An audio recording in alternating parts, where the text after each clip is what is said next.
Lo dijo en la primera hora.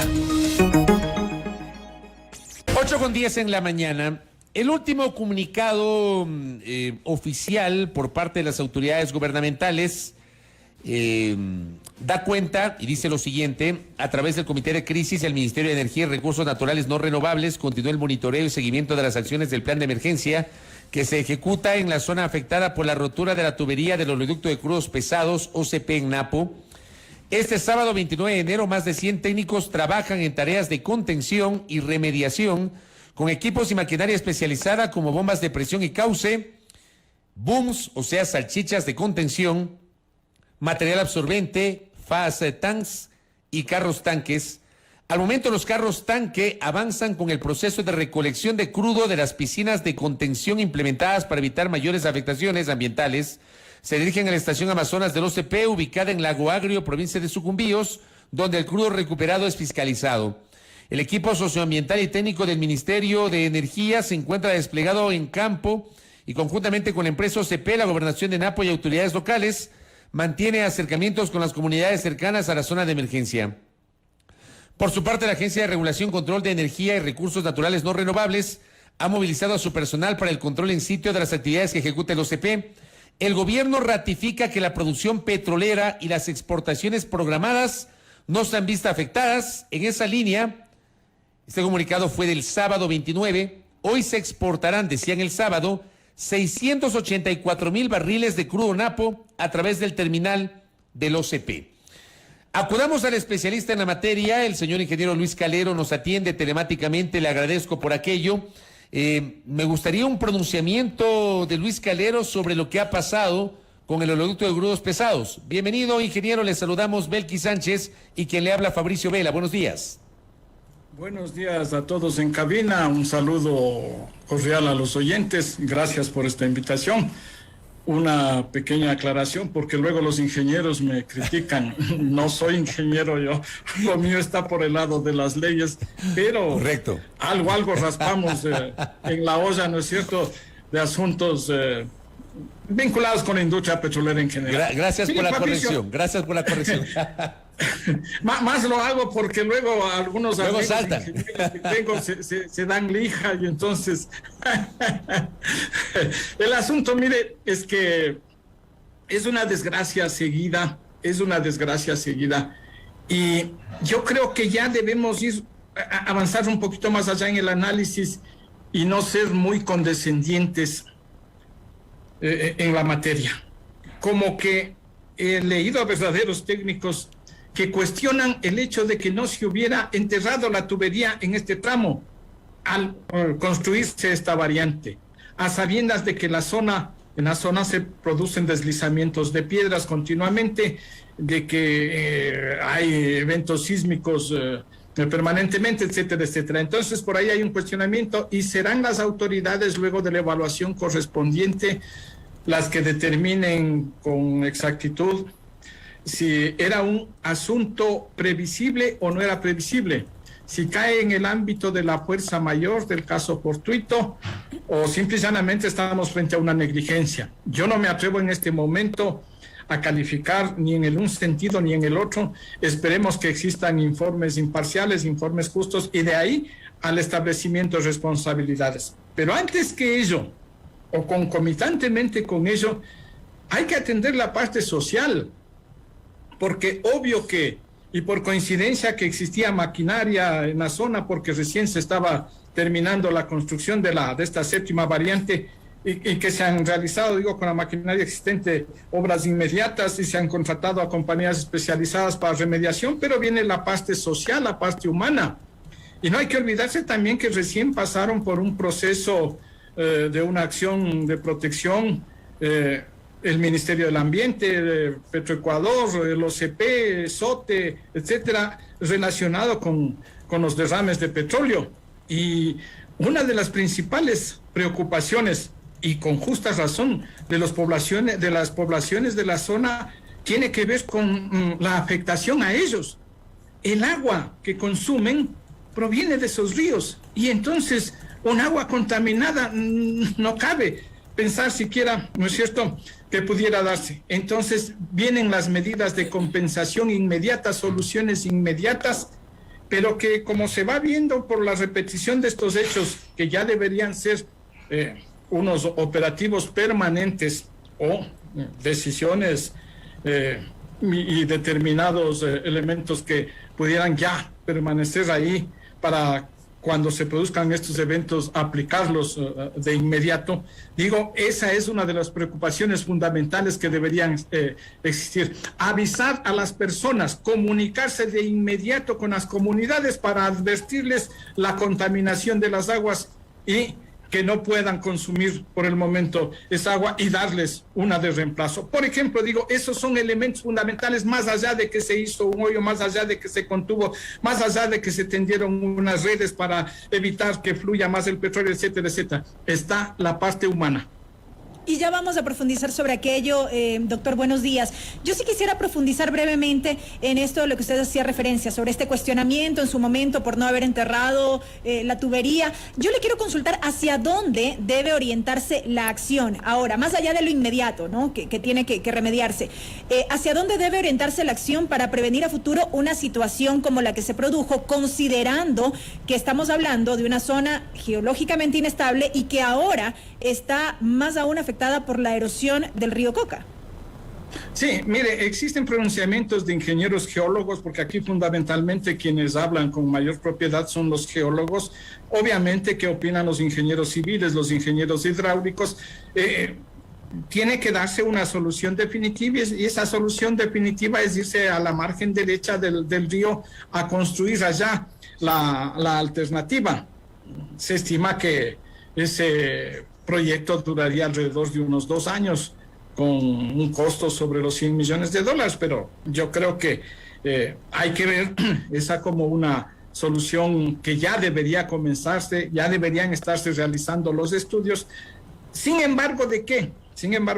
En el caso del OCP, estamos para que el próximo año se concluya el contrato que celebró el Estado con esta compañía para permitirle construir y operar el ducto.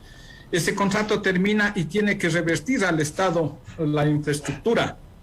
Y entonces resultaría ilógico pensar que la compañía pudiera incurrir este rato en una inversión alta para hacer la modificación que estamos conversando, a sabiendas de que en 1 año y unos meses tiene que revertir al Estado esa tubería. Entonces aquí se requiere previamente una decisión política del gobierno con relación al destino que va a dar a esa infraestructura. Lo lógico es pensar que, dada la orientación ideológico-política de este gobierno, va a preferir que sea el sector privado, posiblemente va a preferir que sea la misma empresa, no sé, pero va a ser en definitiva el sector privado el que se haga cargo de ese sistema de transporte. Pero esa decisión tiene que tomársela ya, porque no puede seguirse esperando la solución definitiva, no puede seguir esperando más tiempo. Ahora bien, yo le pregunto a usted, porque esto también había generado dudas el fin de semana. Una roca pudo haber provocado semejante daño en el oleoducto de crudos pesados, doctor. Mire usted, hemos visto en redes y hemos visto en algunos medios televisivos el tamaño de las rocas. Yo no dudo por ahí, no creo que sea mala calidad de la tubería, ni siquiera como inicialmente se sostuvo una deficiencia en la soldadura, porque no es un problema de suelda. Se ve en la televisión, en los videos, se ve claramente cómo la tubería ha sido aplastada por rocas de gran tamaño. Yo no dudo que ello se hubiera producido. La pendiente es pronunciada, la velocidad y el peso de la roca determinan el daño que se ha producido. Ahora, al mismo tiempo yo le pregunto a usted, que conoce mejor que nosotros estas materias, ¿usted cree que el Estado, el gobierno, ha reaccionado adecuadamente frente a esta emergencia? Porque a ratos da la impresión, no sé, ¿no?, que no se está tomando este tema con, digamos, con la tal vez exposición pública que uno hubiese esperado, o sea, una reacción todavía mucho más contundente, o tal vez uno está exagerando desde la ignorancia en los temas hidrocarburíferos, doctor. No le ponga el término ignorancia por ahí, porque ahí todos nos ponemos con la piel de gallina. Mire, el asunto es que, en primer lugar, la responsabilidad es de una empresa privada, OCP S.A. Ventajosamente, entre comillas, no fue el SOTE el que sufrió el siniestro, porque caso contrario, ahí habría sido la empresa estatal ineficiente, empresa pública que debe ser privatizada, etcétera, etcétera, etcétera. Digo, entre comillas, ventajosamente fue un ducto manejado por una empresa privada, y a ella es a la que le corresponde activar todos los protocolos de emergencia, todos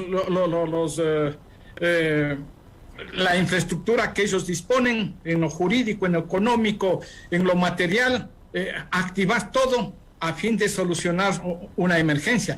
Al gobierno le corresponde, sí, yo creo que sí, coadyuvar en la medida de lo que sea necesario, y no solo el gobierno nacional, sino los gobiernos locales, los gobiernos seccionales, coadyuvar, pero fundamentalmente ir a determinar que se cumplan estándares básicos, especialmente los relacionados, insistiré siempre, los relacionados con la protección de la población. Yo quisiera volver a la pregunta inicial de esta entrevista, en el sentido de cuál es el impacto real medioambiental de lo ocurrido, porque claro, se mantiene la preocupación de cuánto tiempo tomará la remediación como tal.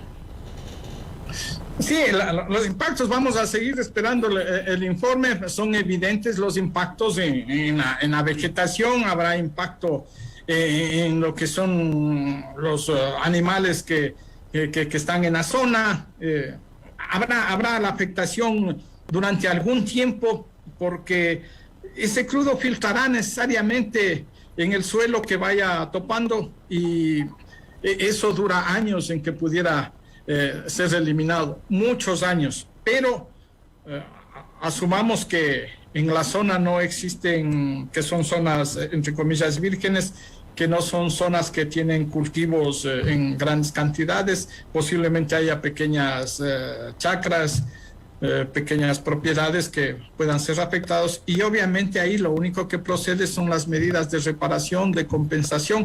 No existe otra, no es el primer derrame en el mundo, no será el último. Mire usted lo que está sucediendo en el Perú, con dimensiones mucho más grandes, mucho más graves, pero obviamente ese es uno de los riesgos de la industria, y por ello la exigencia de que se realicen las operaciones bajo altos estándares que prevean precisamente todos estos eventos. A esta hora le pregunto, doctor Calero, ¿hay claridad sobre cuántos barriles mismos se han perdido, se han derramado?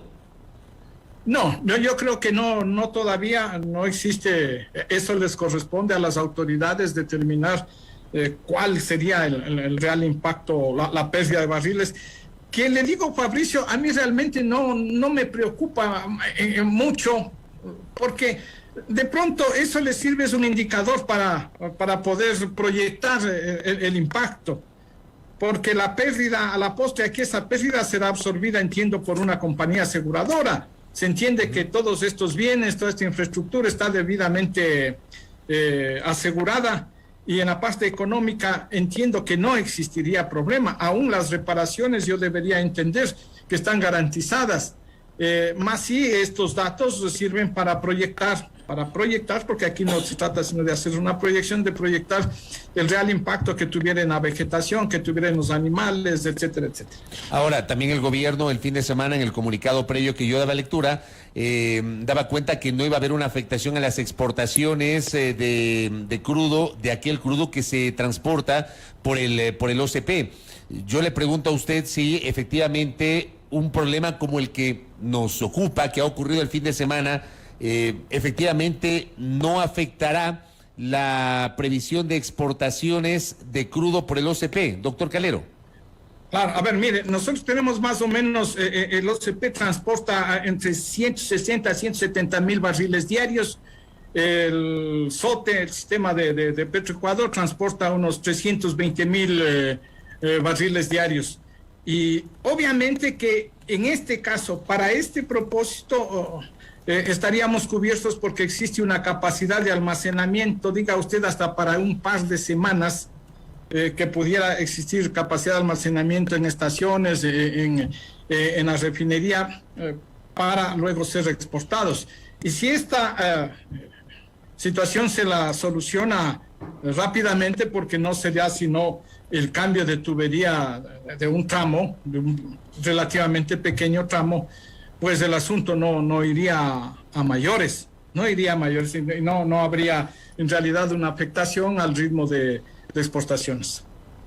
Acá también, digamos, dentro de la interacción que tenemos en nuestras redes sociales, nos escriben, dicen, hay tecnología que recoge los barriles con bombas de succión, nos dicen, por ejemplo, doctor. A ver, yo creo que aquí la OCP debe haber contratado rápidamente a compañías especializadas en remediación ambiental, y estas compañías utilizarán las técnicas disponibles para ellas. En el caso del Perú se acusaba de que no se utilizó en el caso de Perú, con una contaminación del mar, no se utilizaron las técnicas, la tecnología disponible en el mundo, que prácticamente absorbe toda la cantidad de hidrocarburos que se había dispersado en el mar, y cuestionaban que Repsol había contratado a empresas que utilizaban tecnología obsoleta. Yo quisiera entender que acá, dadas las condiciones, las compañías, mientras tanto, las compañías locales habrán utilizado la tecnología que corresponda para cada caso y con la tecnología que tengan disponible. De otro lado, y si bien, conocimos que se produjo esta rotura por la caída de una piedra, también nos dicen los oyentes, hace 5 años aproximadamente no hay mantenimiento. A ver, no se trata de una falla operacional. Correcto.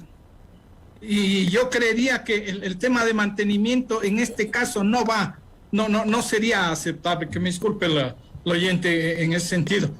Estamos hablando de que hay unos fenómenos de la naturaleza. Más bien yo lo que centraba hace un momento mis sospechas es en el sentido de que si era previsible o no era previsible esta situación, a la luz de algunos comentarios realizados por técnicos en el sentido de que debió haberse enterrado la tubería por lo menos en este tramo. Pero yo creo que no es un problema de mantenimiento. Acá también nos dicen, la dimensión del impacto está en la cantidad derramada versus la recuperada. Y pregunta, existen estándares internacionales para operar, pero ¿quién vigila que se cumplan? Si la normativa no exige de forma específica, sino general este tema, doctor Calero.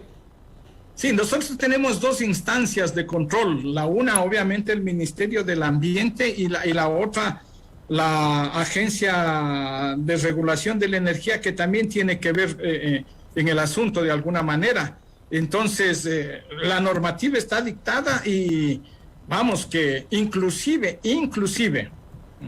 habría que ver si los organismos seccionales, los gobiernos seccionales, tienen alguna incidencia en el control de esta situación. Y no hay que olvidarse la posibilidad de que los ciudadanos afectados, y yo diría los realmente afectados, porque hay unos afectados invisibles, hay determinadas organizaciones que se inventan afectados, pero yo digo los reales afectados tienen el derecho constitucional de reclamar la reparación correspondiente en este caso a la empresa propietaria y operadora del ducto. Yo creo que existe normativa para poder proteger. Los estándares internacionales tendrían que aplicarse en cada uno de los casos dependiendo de las características de la zona. No es lo mismo un derrame en el mar, no es lo mismo un derrame en el propio río que un derrame en una zona selvática, que un derrame en una zona rocosa. Es decir, hay varias características, varios elementos particulares para cada caso. Y voy a cerrar la entrevista con una última inquietud. Me escribe mi colega y amigo Damián de la Torre, quien envió un abrazo y dice, si bien se puede caer en lo reiterativo, plantea esto, dicen que es un pequeño tramo en la tubería, pero con experiencias anteriores, ¿cuál es el impacto ambiental? Pregunta mi colega, doctor.